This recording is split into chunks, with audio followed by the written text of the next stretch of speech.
Hello, everybody, and welcome to our webinar on supporting children's mental health and wellbeing through poverty proofing. My name is Liz Bowles, and I'm the project manager at Partnership for Children.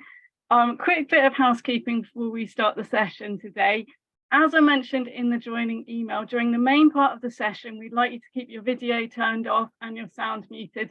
However, do feel free to put any questions in the chat as we go through the session today, and there'll be a chance to ask questions in person at the end. So here's our list of speakers for today, and we'll be hearing from them about lots of different things throughout the webinar today, and we will introduce them as we go through the webinar and what they'll be speaking about. I'm going to start today with some information about child poverty and child mental health in general. Thank you to everyone who's joined us. We are recording the webinar today, so if you don't want to be part of the recording, then do feel free to keep your camera off. We've got people joining us from different organisations in different parts of the UK, so thanks very much for joining us. First of all, what is poverty? Poverty is about more than just a lack of money, but it is a defining feature of being poor. Poverty is a very real issue in the UK today. And here we've got the definition of poverty from Peter Townsend, who was a founding member of the Child Poverty Action Group. He defined poverty as individuals, families, and groups in the population can be said to be in poverty when they lack resources to obtain the type of diet, participate in the activities, and have the living conditions and amenities which are customary, or at least widely encouraged and approved in the societies in which they belong. So this shows how important it is to understand that poverty is relative. You are poor if you're unable to live at the standard that most other people would expect. A child can have 3 meals a day, warm clothes, and they can go to school, but they can still be living in poverty because their parents might not have enough money to ensure that they can live in a warm home. They might not be able to have access to a computer to do homework or go on the same trips as their classmates. Children in the most vulnerable and precarious circumstances will be among those most exposed to the current cost of living crisis. Families with nothing left to cut back on are now they're having to choose between heating or eating. They're no longer having to choose between those two because they can't afford either. Growing up in poverty can harm a child's life chances, limit their opportunities, hold them back in education, or lead to worse physical and mental health outcomes. So I'm just going to share a little statistic on the screen here, and this is the number of children who are thought to be living in poverty in the UK right now. That works out at more than 1 in 4. And unfortunately, children have had the highest poverty rates throughout the last 25 years. 25 years ago, a third of children lived in poverty, and this actually fell to 28% by 2004-2005 and reached its lowest level of 27% in 2010 to 2013. But since then, child poverty has unfortunately been rising, reaching 31% in 2019 to 2020. And families with children are more likely to be receiving benefits than families without children. So the pattern reflects a change in employment levels, earnings, and also in benefits. According to the Fair Education Alliance, an organisation which we are part of, persistent poverty, deep poverty, and overall child poverty are at a 20-year high. Further, it is predicted that an additional 1.3 million people, including 500,000 children, will be pulled into poverty next year.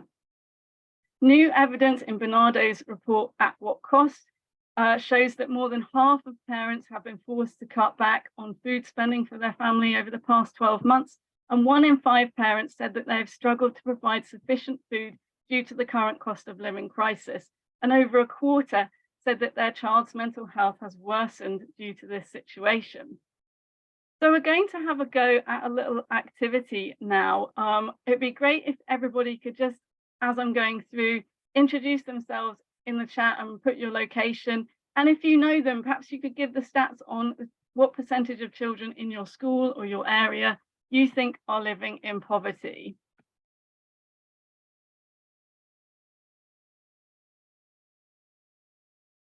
Just give you a minute or so to put that information into the chat.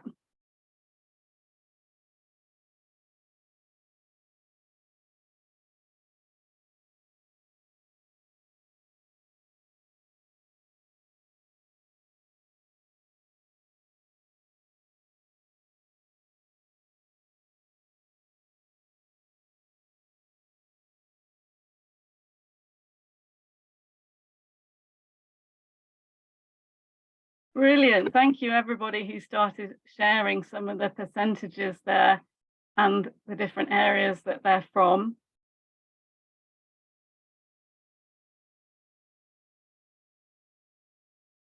I hope you'll find that sort of interesting to have a look at what other areas, what's happening in the other areas of the UK. And feel free to carry on putting in those stats as I go through the next bit.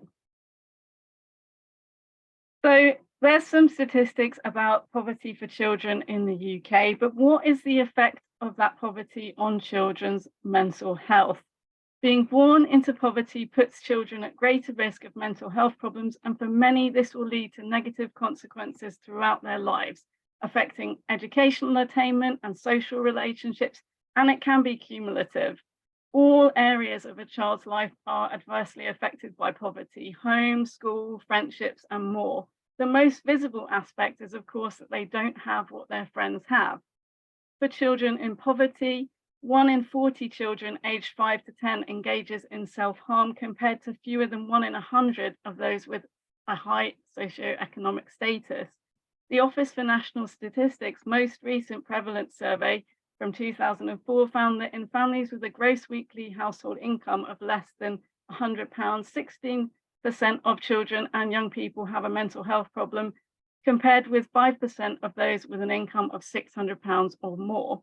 It also showed that children with conduct disorders lived in the most economically disadvantaged circumstances. So that could show also that poverty has an effect on children's behaviour. And 22% of children with a conduct disorder had parents who had experienced a financial crisis. Another study found that children whose parents are in poverty or have experienced severe economic losses are more likely to report or be reported to have high rates of depression, anxiety, and antisocial behaviours. The overall amount of money that people receive through the benefit system can also have an effect on the mental health of children and young people and low-income families in general. Evidence shows that the detrimental effect that welfare changes have had on working families. These changes place a real strain on the budgets of low-income families, and families with a disabled child are the most worst affected by the cuts to support. Children from lower income households tend to have worse outcomes than their better off peers in terms of cognitive development and school achievement, as well as social and behavioural development. This has, of course, a direct impact on child health and their education, as well as potentially affecting their outcomes as an adult. And in some cases, it's something as basic as children with a mental health issue won't even have the bus fare to go and get help, so they have to battle it alone. So what can be the effect of poverty on children's wider lives at school? Well, of course, it can affect many, many different areas. This graphic from the Child Poverty Action Group shows how poverty can feel to some children. The negative consequences of living in poverty are well illustrated in research, and this shows that children are acutely aware of their parents' struggle with the cost of school. Where children are struggling with school costs, in many cases, this leads to embarrassment and bullying. Nearly 2/3 of children in families who are not well off at all said they had been embarrassed because they couldn't afford the cost of school, such as a school trip or a new item of uniform. And increasing child poverty is worrying for schools because poverty at home is the strongest statistical predictor of how well a child will achieve at school. On average, poorer children have worse cognitive, socio-behavioural, physical, and mental health than their better off peers, so they are likely to do less well at school. And there's also evidence to show that children living in debt are around 5 times more likely to be unhappy than children from wealthier families. So looking at the research into children's mental health and well-being in general in the last 3 years, the likelihood of young people having and children having a mental health problem has increased by 50%. Now, 5 children in a classroom of 30 are likely to have a mental health problem. As the number of children needing mental health support increases, many are forced to find their own ways of coping. Specialist services are overstretched, and children are often, because of this, refused treatment or made to join a very long waiting list. In some cases, GPs can pick up the slack, but many children would rather not talk to their GP about their mental health. There's still a stigma, and it's also beyond what a GP is really trained to do. So children's mental health and well-being is worsening at the same time that poverty is increasing. So what can we do to help these children?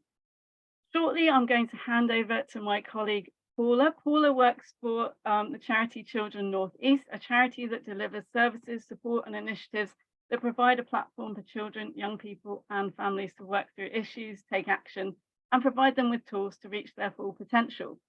And these include therapeutic services, mental health support, youth work, family support, domestic abuse services, community-based support, and also consultations around poverty proofing. And Paula is also a trainer for our funded project in the North East. And we've also worked with Children North East as well in the past to make changes to our programs and poverty proof them. So Paula is going to share some of the theory around poverty proofing and the practical things that you could do to poverty proof your settings to support children's mental health. So I'll stop sharing and I'll let Paula share her slides.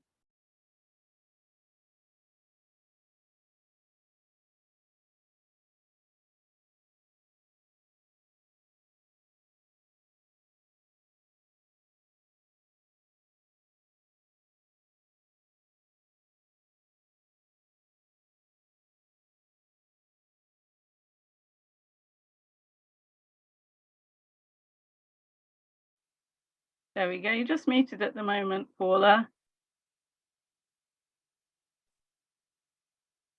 Great. Thank you, Liz, for that introduction. That's a great introduction to the charity as well.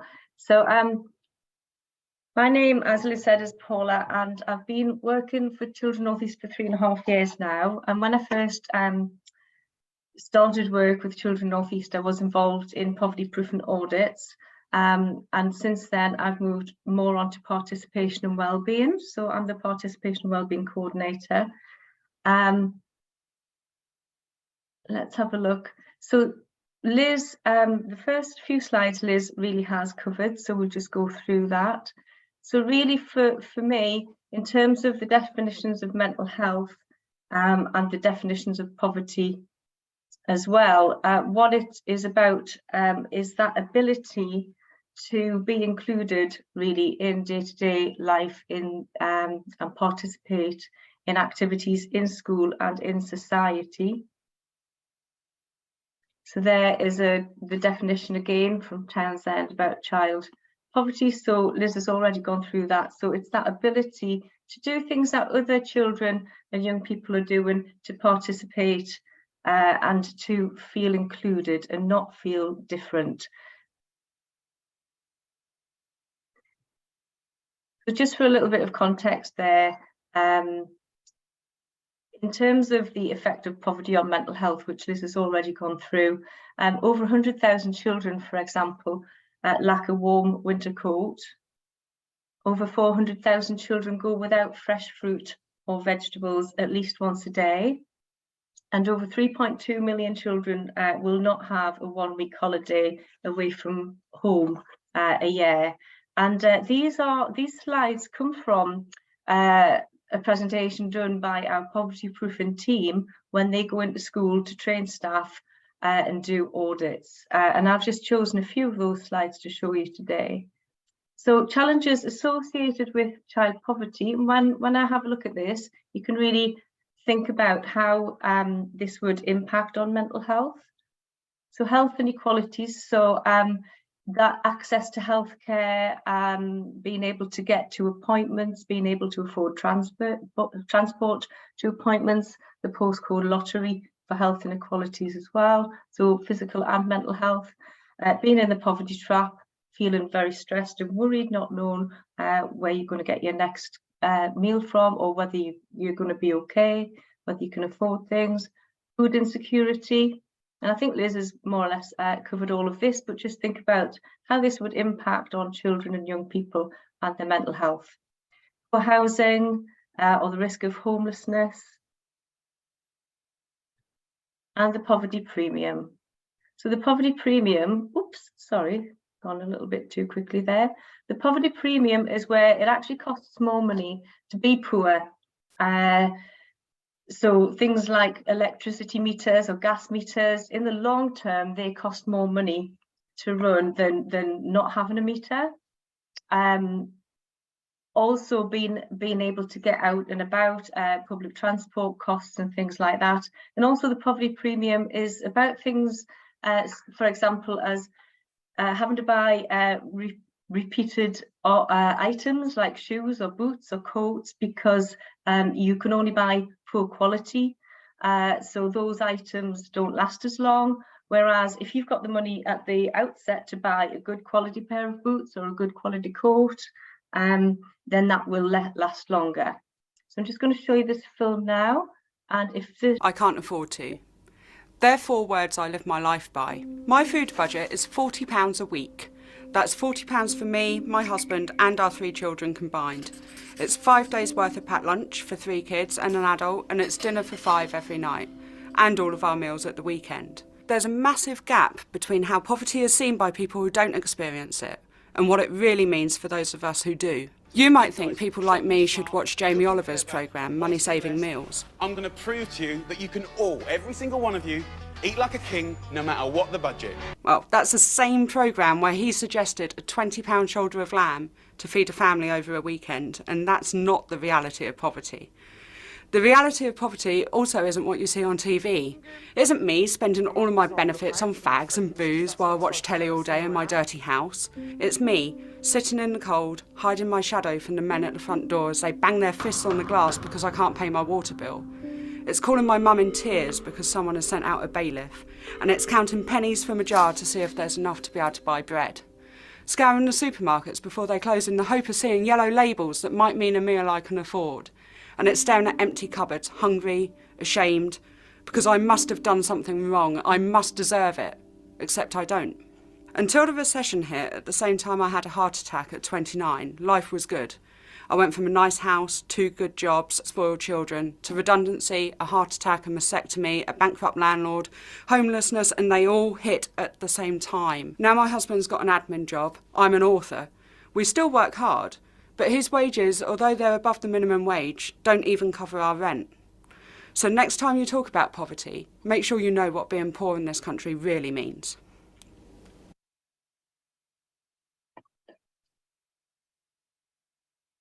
So in that video there, that was the reality of poverty, and she talks about the stigma and the preconceived ideas that people have about people living in poverty. And if you think about your children in school, on that slide there, you can see that the children who are living in poverty or on a low income are bringing all of that baggage into school with them every day. And how does that affect the mental health, and what can we help to do about it? So in a survey of teachers, again, this is an old survey which looked at the barriers. So the teachers were asked to comment on the barriers which limit students' ability to realise their full potential. And the answers came back with things like lack of parental support, lack of aspiration, low self-esteem, and lack of effort. So very, very much in a kind of that blaming the parents. And actually, that's not the reality.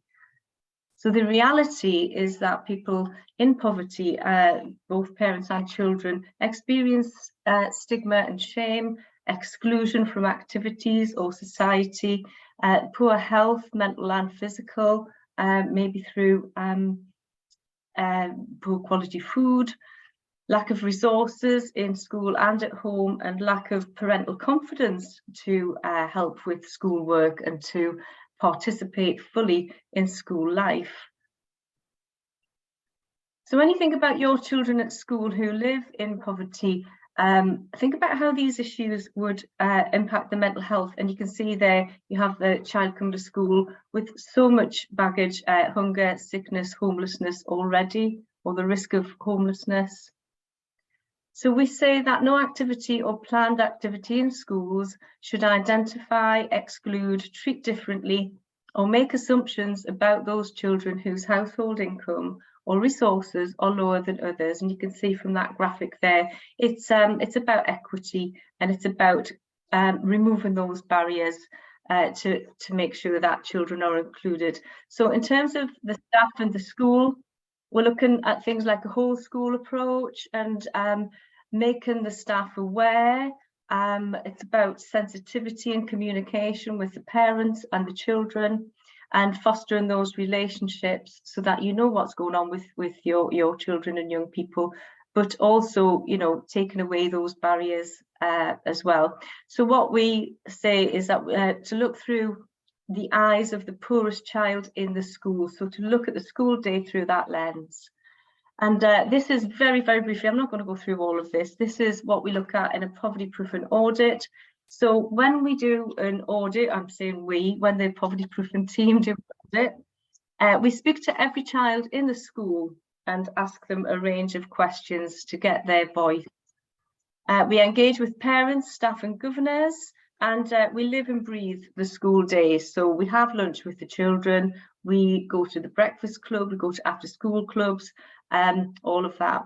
And the team will work with the school afterwards to present a report and key recommendations for the senior leadership team. And that really is the key. Our teams work with the school, so they're working with you to support you. So that's the contact details of our poverty proofing the school day team manager, but you can find those on the website.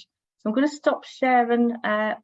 Oops, we'll just go back to that one because I forgot to tell you when we're in school. I'll be talking about some of these today, but these are the areas that we look at. So we would look at 14 areas. So additional opportunities, bullying, celebrations, charity fundraising and community, curriculum and ability groups, food, homework, leadership and governance, pupil support, pupil voice, resources, rewards, behaviour and attendance, support for parents and families, and uniform. I'm going to stop sharing that now, and I will send out the contact details with Liz's things as well. So I'm doing timekeeping, Paula. I'll let you know that you're about halfway through nearly. Oh, thank you. Thank you. And just a quick question, in terms of the work Children North East do with their poverty proofing in schools, is that just in North East schools, or do you work nationally?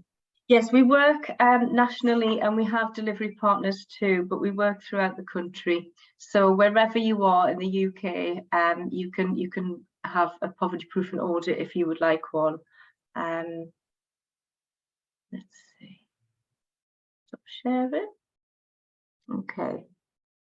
So I'm going to talk about 9 things you can do to start poverty proofing your school now. So if you want to poverty proof your school, these are the things you can think about if you either don't want an audit or you're waiting for an audit.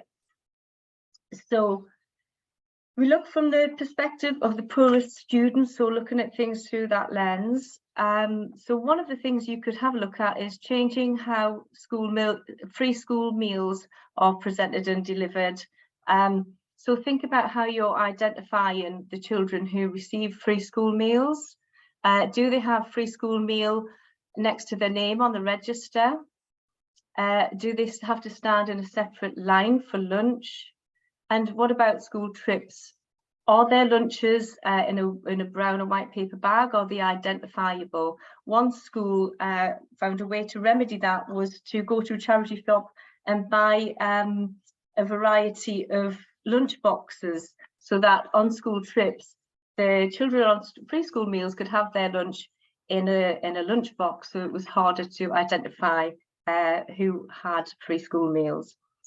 Linked to that then is rethinking the register. In some schools the register is projected onto the smart board or the board with FSM or a dot beside the student's name, which immediately identifies who is on free school meals. And it was students, children who told us this, that they knew who was on free school meals because of the register. Another big thing, and it's been very much in the news over the last couple of years, is uniform. So consider how uniforms are bought. The big thing is about branding and cost of uniforms. So if your school has specific branding on their uniforms, is it possible to get rid of that? And I know that there are various campaigns at the minute. I saw something on the news the other day about that. Also, could you check at the local supermarket to make sure that the local supermarket stocks uniform in your colours, and if not, get in touch with them. And also think about setting up uniform banks where parents and children can go and not be identified. So maybe slightly off the premises or in a separate building or something like that, to reuse some of that uniform as well. How are children treated if they turn up at school in the wrong school uniform? Is that punishable? In some schools, children who don't wear the right uniforms are punished. And we would say, actually, instead of punishing them, ask them why, what the issue is. Why don't they have the right school uniform? Do they need some help? Is it because they can't afford it? Going on then, addressing present buying for teachers. Gift giving is massive in school. It's not necessarily encouraged by schools, but it isn't always discouraged, and it can be a really big barrier for parents. Think about addressing that present buying culture, especially at times like Christmas, etc. Could you suggest donations to a local food bank, perhaps, or just a card or a written note instead? And also, what I hear from personal people that I know is that parents have WhatsApp groups and pressurise other parents to donate presents and things like that. So it might be worth investigating that aspect as well. The next point would be making after-school clubs more accessible. Children have told us that they sometimes don't go to after-school clubs because you can wear what you want. And that identifies the children who can afford to buy branded clothing and designer clothes and the latest football kit, for example. So have some sensitivity around after-school clubs and perhaps limit that to uniforms and school PE kits. School trips. The questions to ask about school trips are their relevance to the curriculum and how is it improving the value of education. And things to consider are things like what notice you might give parents for school trips. So have at least a month's notice for school trips. If people get paid universal credit or on a monthly basis, they would need at least a month to budget for a school trip. Subsidies, are parents aware of any subsidies? How is money collected for those trips as well? And what kind of pressure is put on parents for the money for school trips? I know that when I was a teacher at school, some trips could only go ahead if we collected a certain amount of money in, so that there was that pressure there on the teacher. How can that be mitigated? Also think about the cost of providing items for school trips. So it's not just the cost of the trip itself.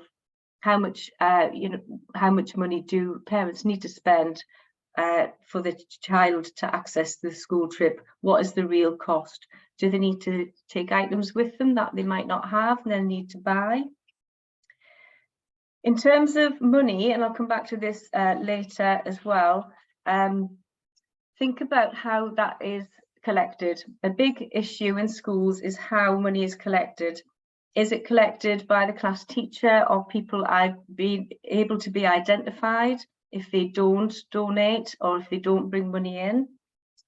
And could you have collection points around school instead, so that parents and children could put money in for trips or for any kind of other money collection in a more anonymous, non-identified way? So you might have something beside the school office or in the hall.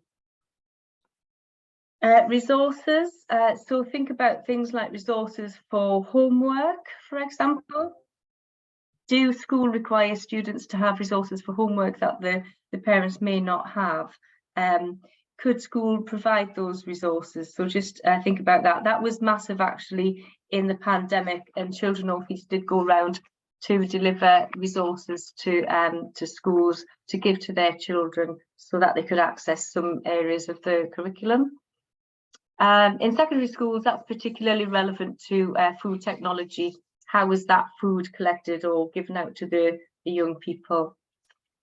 PE kits. So if you're a student with only one PE kit, or you haven't got a PE kit, or you can't afford one, you don't really want to wear a school PE kit that's been, you know, in the bottom of the cupboard, for example, or the PE office. How are you presenting your school's PE kits?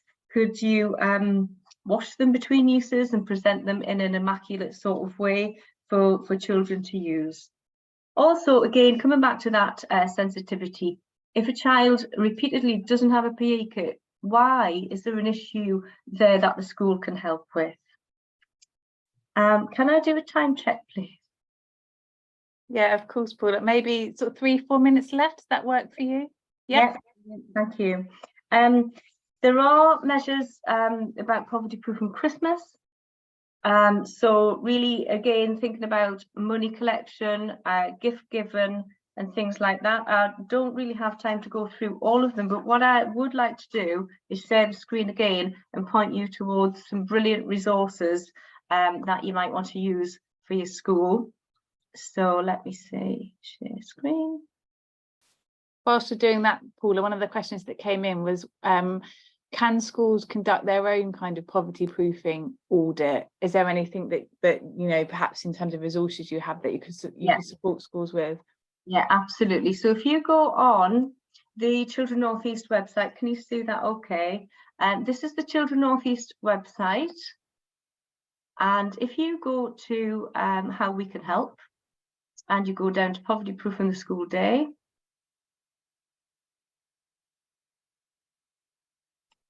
we have resources on there. So there's a resource hub. It tells you all about poverty proofing. And then a little bit further down,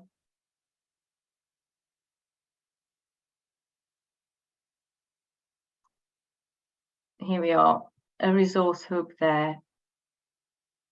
And in that resource hub, you'll find lots of things that you can use. And one of the things is this wonderful toolkit that we developed with the NEU. So turning the page on poverty, and it's in there, and it's full of absolutely brilliant ideas that you can use. So it actually even gives you templates of letters for parents and things like that, and lots of ideas.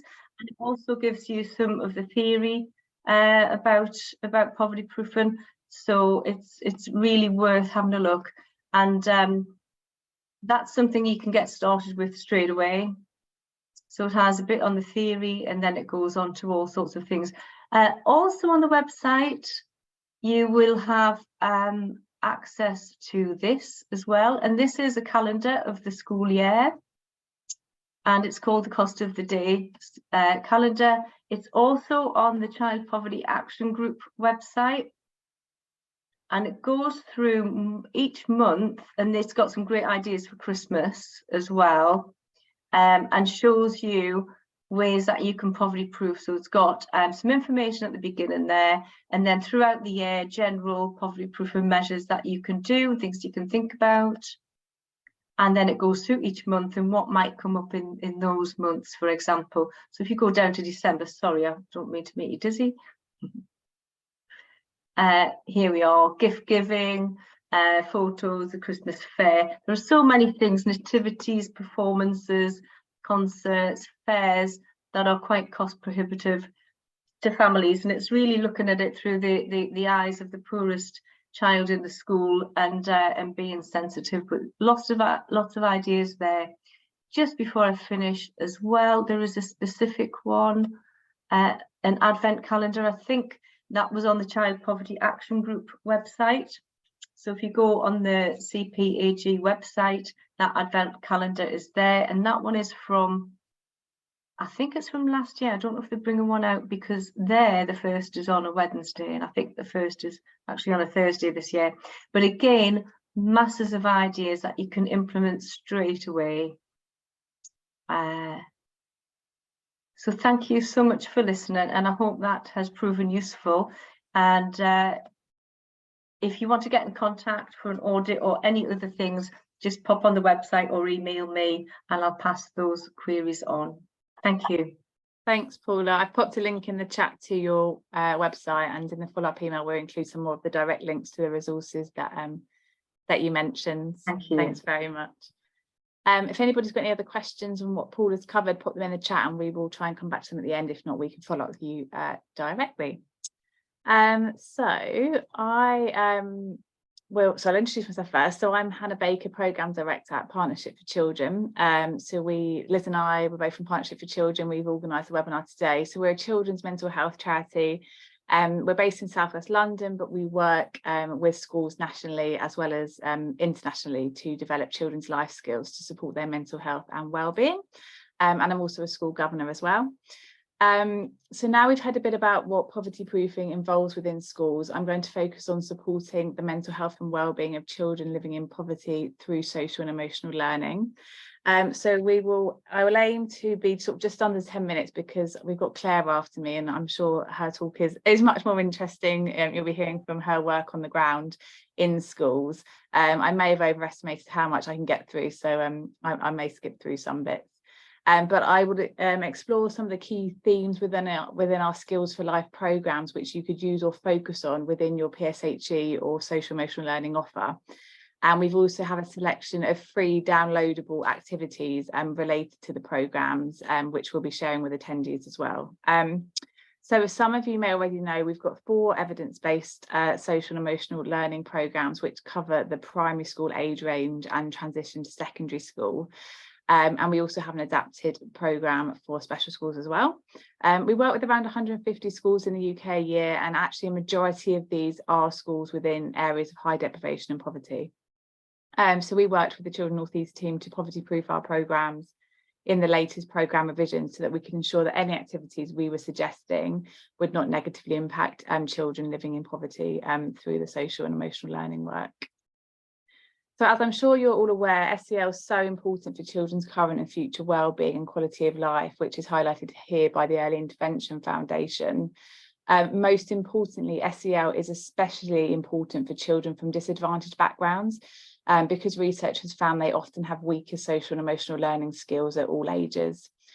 So when we're thinking about what work we need to do around poverty, of course, we need kind of government action around reducing poverty, but we also need to be thinking about what we can do in terms of early intervention to support children's mental health and wellbeing who are growing up in poverty. You know, it's not one or the other, we can do both. Any social emotional learning programs you're covering in terms of your curriculum should include these 5 core competencies. So I think thinking about self-awareness in particular first, children in poverty are more likely to have lower self-esteem. So any self-esteem work you're doing would be really helpful to focus on strengths. So analysing what our strengths are and you know, others telling us what our strengths are is really helpful. Social awareness, so our ability to kind of empathise and understand the perspective of others, we build through our use of stories within the programme. Because it gives children the opportunity to discuss other people's emotions and perspectives. So I would really recommend that you look at, I'm sure you use lots of stories as part of your work already, but we've actually got a guide called Good Books for Tough Times for 5 to 12-year-olds, which suggests some books that you could use to support children with their well-being. And I think some of those could be particularly helpful for children living in poverty as well. Again, we'll include links to those in the follow-up email.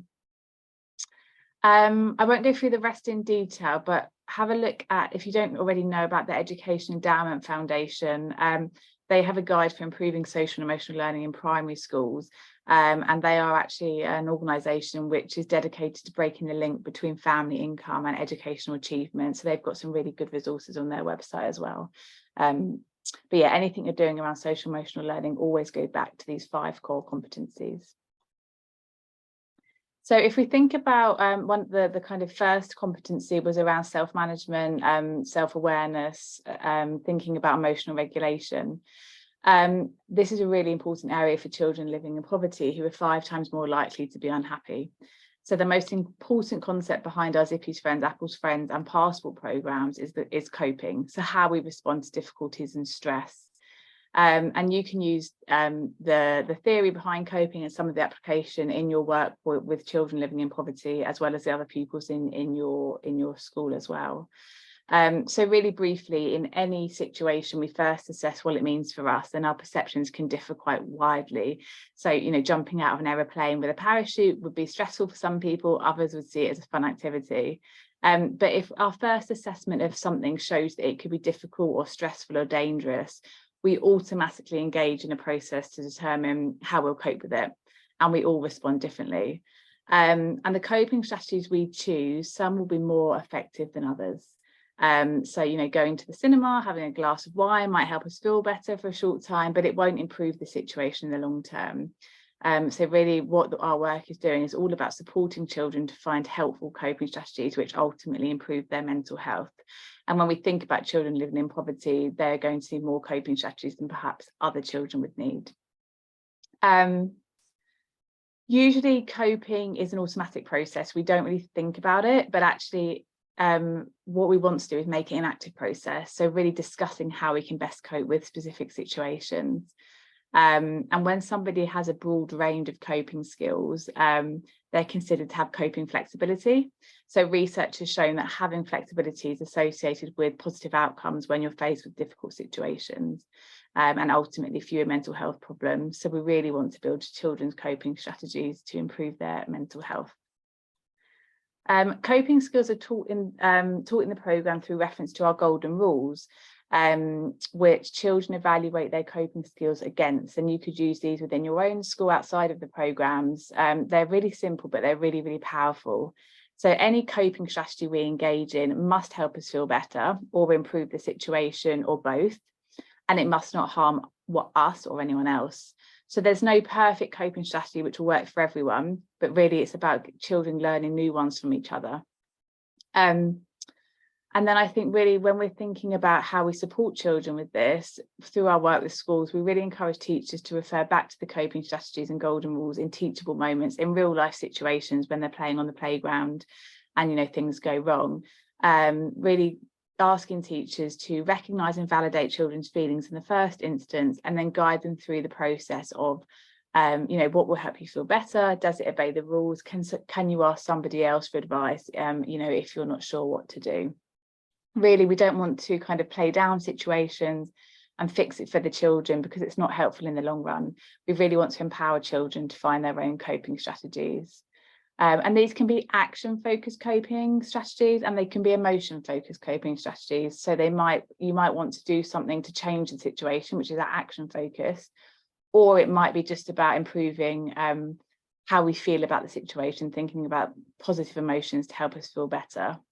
And when we think about children growing up in poverty, as well as other children, there's lots of situations therein that they can't change, but we can play a small part in helping them find positive coping strategies for their own emotions so they can build their resilience. In terms of relationships, so we're thinking about friendships and bullying, I've just listed some of the key themes we explore through our programme that are really important for children growing up in poverty. You know, who are more likely to fall out with their friends, are more likely to be bullied, are more likely to be a bully. So any work around relationships is really, really important. Thinking about conflict resolution skills, you know, we found that actually a lot of conflict that these children engage in is based around feelings of jealousy. So really exploring the emotion of jealousy, which is quite complicated.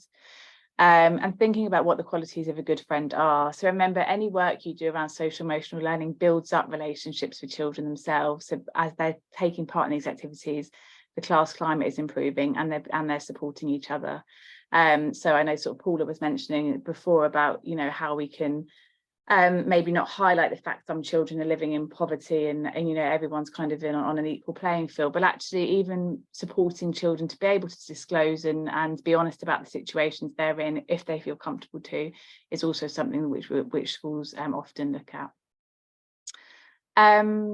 In terms of the work we do in bullying, I'd really recommend that you look at the Anti-Bullying Alliance, who we're members of. I think somebody might be here from them today. They do some fantastic work in schools around anti-bullying work, and we would recommend you have a look at their work. And finally, we have a module on injustices in the world and supporting children to take action to have a positive impact in the world, because this can improve their sense of meaning, so their value and self-worth. And then ultimately improves their mental health, so that you might even want to look at the issue of poverty within youth action and think about how the school and the children in the school can do something in their local area around poverty and improving that. The next couple of slides I had were around our work we do on change and loss. I won't go into this in lots of detail because we have a really nice section on our website around how to support children around coping with change and particularly bereavement. The reason I included this in this webinar was actually because children in poverty are more likely to be bereaved. So social and economic factors affect the likelihood of people of parental age dying earlier and children dying earlier. So children living in poverty or living in poor families are more likely to be bereaved of a parent or sibling, as well as experiencing other changes in their lives, so unstable housing and moving schools. So really thinking about how your school supports children who experience change and loss is really important, and it's something we cover through our programmes. But again, I won't go into that right now, but I'll include the slides and a link to the section on our website which will support. So I've mentioned coping skills, supportive relationships, and ability to cope with change and loss. So all of this is linked to resilience. So resilient people can bounce back from challenging events and adapt successfully, and that's what we really want for our children that are growing up in poverty. Researchers suggest that resilient children have high expectations, a meaning in life, goals, and interpersonal skills. And over time, if we can cope with difficult situations, it will improve our mental health, and we are resilient. So while some children will naturally have more of this capacity than others, or they may have adaptive resilience born from adversity, the factors that underlie resilience are skills which can be learnt. So we've got a specific resilience programme for years 6 to 7, which is called Spark Resilience, but I've just included some thoughts around what the facilitating factors are on the slide around resilience. So these are all the kind of ways to boost resilience in children and young people. So really think about where these fit into how you support children within your school or your organisation who are living in poverty. And we've got lots and lots of free resources and wellbeing activities on our website that I would include in the follow-up email that will support children with their mental health and wellbeing who are growing up in poverty. We've also got a section on supporting children's teachers' mental health and wellbeing, because actually this is challenging times for all of us. And, you know, I think it's really important we think about our own mental health and wellbeing as well, particularly within the cost of living crisis. So have a look on our website for more details, including links to our training if you're interested in signing up to attend our programme training, and would love to see you there. So I will hand over to Claire, who's going to wrap up the webinar for us.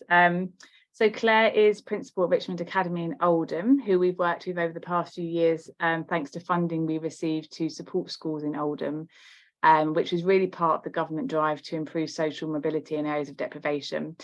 So Claire's going to go over some of the work they do across the academy to support the mental health of children living in poverty.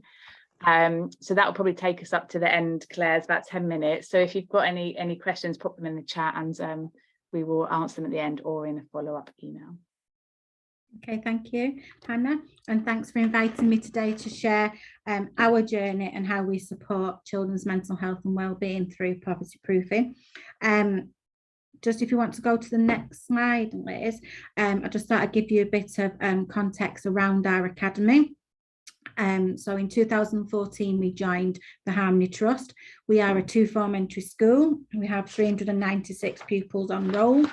We are situated in Oldham, which is in the Coldhurst ward and is in one of the top 1% of the most deprived wards in England, which has an absolute child poverty of 54.4%. Our community that we serve is of high deprivation. 12% of our pupils have SEND with 12 EHCP pupils. We have 37% pupil premium, 43% free school meals. We are a very diverse community. We have 87% of our pupils who have English as an additional language, with a total of 29 different languages spoken throughout the academy. The demographic of the community is continually changing. We are currently 66% of our pupils are Bangladeshi, 9% Pakistani, and then the further 25% are a mix of white British, Black African, and other Eastern European backgrounds. So we have very, very high mobility with children arriving and leaving school at various points through the year. But over time, outward mobility does reflect the loss of the higher achieving pupils, and those that are coming in are more disadvantaged. If you just want to move to the next slide, as I mentioned before, we are part of the Harmony Trust, and the Harmony Trust has 15 academies across the 2 hubs that are based within the Northwest, which is Oldham and Tameside and Derby. We have 4,083 pupils within the trust with high deprivation across both hubs, and again, high mobility. Although the trust has a very diverse community that it serves, each individual academy does have its own individual context, and that's a trust that supports us in developing that profile that informs academy approaches. We have 18% of pupils with SEND across, 40% disadvantaged, 45% EAL pupils, and we have that additionally 5% of our pupils are deemed as vulnerable due to safeguarding, including those involved in early help or those deemed child in need or child protection. So on the next slide, there are just a few things that are our barriers to learning, some that we've already discussed previously. So attendance and punctuality, language deficit, children on entry at all starting points have a very limited vocabulary range, emotional well-being. A lot of the children are not emotionally ready for school or have experienced trauma, which obviously then has an impact on behaviour for learning. We have limited cultural capital and enrichment. They have limited experiences outside of the school day, which again has the impact on language. We have high mobility. We have children that are looked after, and particularly here at Richmond, we have our own inclusion hub, which caters for pupils that are working well below their peers and have the complex special needs. On the next slide is just, I'm going to talk through some of the ways that we have seen that COVID-19 has actually exposed the impact of poverty on our children's learning, on safeguarding, and what we've done in response to this. So we do have what we call our Excellence for All framework, which has been developed following research and has taken into account quite a lot of the areas that I'm going to discuss in a moment. So the first initiative that we did together on the next slide is around the Harmony Pledge. And the Harmony Pledge is our commitment to make sure that the children, no matter where they're from or whatever their background, that they get the chance to draw upon a variety of experiences. So the children, throughout their time with us at Harmony, have the opportunity to meet each of those 10 points of the pledge that broadens their experiences and allows them to become lifelong learners. It exemplifies our motto of Believe, Achieve, Succeed, and it gives them the opportunity to try things that they haven't done before and also to, at the same time, to develop their character. So we talked about children being resilient before, and this gives them the opportunity to show that they are resilient, that they're tolerant, that they're problem solvers, and really does give them the opportunity to have the best possible education and the wider opportunities. So on the next page is just how we put that into action. So we give them the opportunities to be performers when we ask them to either play a brass band. So we always give them the opportunity to play an instrument, whether they go and represent the academy and play at a match, a football match, a netball, whichever sporting activity that is. We give them the opportunity to be adventurers. So they go for a 3-day residential to Robin Wood. So they get that opportunity to again show resilience and show their bravery. We offer them the opportunity to be respectful, to talk about how they are respectful for themselves and other people, and also to be democratic, how we involve them in the election process of voting for pupil responsibilities, which include head boy, head girl, friendship monitors, eco school, and so forth. We also, as part of our, I guess, poverty proofing and responding to COVID-19, if we move to the next slide, we also developed a very ambitious strategy that we called our HTML strategy, which is about harnessing technology and maximising learning. And to put this strategy in context, we used our experience of the school closure and how this severely affected our disadvantaged pupils by ensuring that more families had access to technology. So the HTML strategy was put in place to help us increase the use of technology across all our academies so that pupils and staff could use it wisely to enhance their learning. And as part of that, it was our commitment that every child from year 3 to year 6 has their own one-to-one device to use in school and at home. So at Richmond, every Key Stage 2 child has their own device where they use it at home and at school to enhance technology and use in the classroom. It's helped us to be innovative. It's helped us to ensure that technology can support and complement learning, and obviously to support our effective approaches we already have in place for teaching and learning. And it's given those children the opportunities to be expert learners, part of our Harmony Pledge. So we made sure that during this process that all of our school communities and the circumstances of the families were taken into account, and we always remain mindful of any hardships that many of our families have experienced and are probably still experiencing. So the principles around that strategy is still being applied and is put in place in a thoughtful, considered and measured manner. The next part of one of our strategies of the Excellence for All framework is our Read, Achieve, Succeed, where we have reading as our highest priority. And through the Read, Achieve, Succeed strategy, we ensure that pupils build their own library of books that they can call their own. So we work with the local bookstore, Madeline Linley's, and each year the children choose a book of their choice to take home, to read and to keep. And the aim of that is that they would build a repertoire of books to read with the family and share. And then by the time they get to year 6, they'd have a whole bookshelf of books that they would have that they can call their own. They get to choose their own book. It's based on what they enjoy, on their favourite author or the genre that they like. And over the last year, we've been having children swapping books. So if they've wanted books in series, they've talked to their friends and said, you get this one. And they've been swapping the books as well. So that's another method that we use to ensure that children are not missing out. We also have our own systematic approach to phonics, which leads us into talking about that every lesson is a language lesson. So as we know that one of the barriers to our learning is that communication and interaction is the highest area of need for our SEND pupils, we also know that pupils need higher levels of fluency in English and a wider academic vocabulary.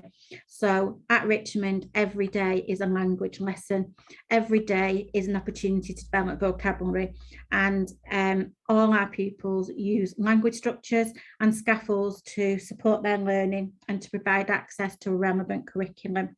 So we use a variety of resources to support them, using communication in print, word maps, substitution tables, structure strips, speak well structures, which means that every child can be engaged, every child can participate at the level that is accessible to them, and that supports them with their well-being, as well as how we can be inclusive within the classroom. So if we move on to the next slide, we're just talking about how our curriculum meets the needs of the pupils, and we have what we call an Inspire curriculum. But what we do is take into account alongside that well-being, safeguarding, health, poverty, online safety, and the Harmony Pledge. So we make sure that we have positive safeguarding in place so pupils feel healthy, happy and safe whilst learning, and that well-being is at the heart of all we do. So SMSC is the golden thread that runs through our academy life and is evident in our policies and curriculum. We do have in our academy our mental health ambassadors, which we can show you on the next slide, which shows how children show really strong resilience. But we know that children do require support in their mental health. So we have trained and appointed mental health ambassadors, and these are just a few of the techniques that they've used with the children during assemblies and mental health days and mental health weeks to help children with their own mental health. We have 3 trained mental health first aiders to support pupils and also staff. We have our mental health champions that encourage everyone to be aware of their own needs and well-being, and that is promoted throughout the academy. So quite a few techniques there. As I mentioned before, we do have positive safeguarding for all our pupils. So we make sure that we promote a culture where pupils know who they can talk to if they're worried and do not feel safe. We promote positive safeguarding at all times. Everybody has a safe learning space. We have those consistent ground rules. We depersonalize our learning through the use of puppets and characters and stories. We promote the positive norms and ensure that we provide a variety of age appropriate learning strategies. So just on the next slide is a little bit of how we promote a range of ways for getting help and support. So we do use Ask It baskets, where the children have question boxes or bags in their classrooms that encourage them to ask questions with anonymity and without embarrassment. We do have emotion registers where the children come into school in the morning and they say how they're feeling. And that's a powerful tool for us into getting the children to consider their own emotions, but also to open up opportunities for pupils to get the help when they need. We offer a range of support through the different agencies that children can access and support lines. So through our academy websites, we do offer children the access to Childline and the CEOP website. As I mentioned previously, we do have safe learning spaces. We use puppets and cartoon characters. We do use scenarios to depersonalize that learning. So rather than saying, how would you feel if you were X, we do rephrase to ask the children, how do you think X is feeling? So we work on that with the children. We have a few of those positive coping strategies in place that comes through our learning through the Zippy and Apple teaching. So the children are able to learn about these coping strategies, and we have seen in the playground the children using these strategies to support them when they have fallout or when things are not going well for them. We build upon these and improve their resilience as they find themselves in any challenging or difficult situations. So we develop those positive coping strategies across the curriculum. We do use Zippy and Apple. In early years, we support the health and wellbeing through developing their communication and language, how they take turns, how they make friends, how they develop the independence to feel good about themselves, and how they can self-regulate in their own behaviour. When we move on to Key Stage 1 and Key Stage 2, we do use the Zippy and Apple modules throughout the whole of the 2 key stages to build upon prior learning each time. They learn about what it's like to feel sad, happy, angry, annoyed, jealous, nervous. They learn about what makes a good friend and how to deal with the feeling of loneliness and rejection. They learn how to cope better with problems. They find those solutions that boost their own confidence and self-esteem. And we not only use the Zippy and Apple programs throughout our PSHE curriculum, but we also use them for interventions with our learning mentors, especially around change and loss. And we also complement that through our wellbeing weeks. And I just thought I'd share an example of one of our health and wellbeing weeks where we looked at the 5 ways of wellbeing, and all children took part in a variety of activities throughout that week of how they could connect and give and take notice and be active. And just really just to finish off, that we do also offer a uniform bank for our children. So we don't say that children have to wear a branded uniform. They can wear any uniform of the same colour. So it doesn't have to be a branded jumper or cardigan. We do have a food bank in place, which families are using. We do have a breakfast club that we offer, and after school clubs. We do a lot of fundraising as part of our Harmony Pledge. We do offer a lot of trips, and cost is never a deterrent for children not to attend. Regardless of income, children always attend. We just get what we can when we can, and we do an online payment so nobody knows who's paid what and so forth, and we don't question the children. So a whole load of things there that I've obviously put into 10 minutes. So thank you for listening, and thanks for your time today. And if you have any further questions, please do put them in the chat. Thank you so much, Claire. I knew you'd have lots of fantastic things to share. Perhaps if you're happy to, we could share your email address and slides in the follow-up email. I'm sure some people may want to get in contact with you to hear a bit more about it. I'll just hand back to Liz just to say goodbye. Okay, yeah, thank you so much to everyone who's attended the webinar today, and thank you so much to our speakers for taking the time to put this all together. And we hope that it's really given you some good information, some ideas, some things to think about as you go through your day. In the follow-up email to the webinar, as we've said, we'll be including links to reports and articles and the slides, which will be useful for you to look at when you're seeking further support and resources for the children that you work with. And please do feel free to get in touch with us if you want any further information about any of the topics that we've covered today. Yeah, just remains to say thank you so much, as I say, for joining us today, and do feel free to get in touch, as I say, if you have any queries, and follow us on social media if you don't already, and Children North East, because everyone shares sort of useful resources that you could find in our wellbeing resources as well. So thanks very much. Thanks everyone. Sorry we ran over. Lots to say. Liz will close the meeting now. So yeah, do get in touch via email if you've got any questions. Hope to see you soon. Bye Claire. Bye Paula. Thank you for joining. Bye. Thank you.